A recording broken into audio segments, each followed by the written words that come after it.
That's right. Did you know the second leading cause of death for young men is murder? And men between the ages of 18 to 24 are twice as likely to be arrested than older men, 3 times more likely than women their age. Skirmishes with police that can sometimes turn deadly.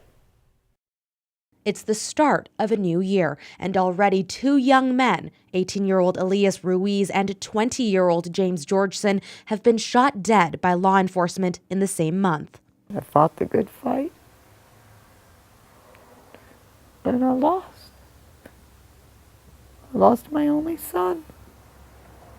Her son, 20-year-old James Georgeson, was shot and killed in West Medford by federal marshals in early January. He was wanted on a drug probation violation. I don't condone everything he did. Nationally, young men are 6 times more likely to be killed than women their age. That's according to the Centers for Disease Control and Prevention. Unfortunately, it's a dangerous trend. Young men more at risk of death. The trend also holds true all over Southern Oregon. The unfortunate reality is, the younger males are just more prone to criminal activity than other age brackets. Last year, almost 2,000 young men between the ages of 18 and 25 were arrested by the Medford police. That's almost 3 times the number of similar-aged women and about double the number of older men.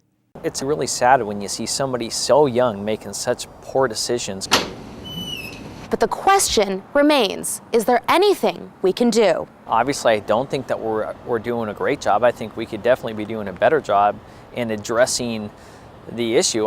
And community activists agree. Changes need to happen.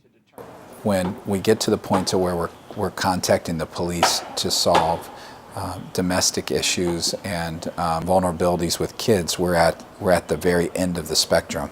Tom Cole, the executive director at Kids Unlimited, knew Elias Ruiz, who was killed by Medford police after a 911 call came from his home. The subject wielded a large knife. This was a kid who had some struggles. He was a kid who dealt with bullying, tried to avoid gangs, really feared for his safety at points. Cole says people need to work together to provide more options and resources for families and kids in trouble. I think the philosophy of giving up on kids has to change. Georgeson's mother says she never gave up on Jimmy, but she feels society did. If people embrace them and keep them around positive things, you got a chance. And 19-year-old Casey Banks agrees. It's about having someone you can rely on.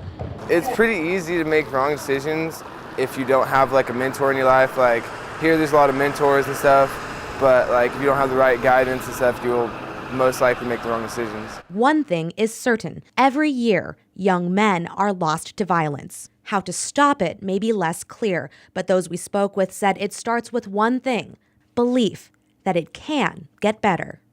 Now, if you want to help, grab a pen, because here are some places that you can volunteer: Community Works, Kids Unlimited, and the Boys and Girls Clubs. And as always, they need money to keep going, and of course, they rely on donations. Reporting from our Medford studios, Christine Pinawanich, NBC5 News.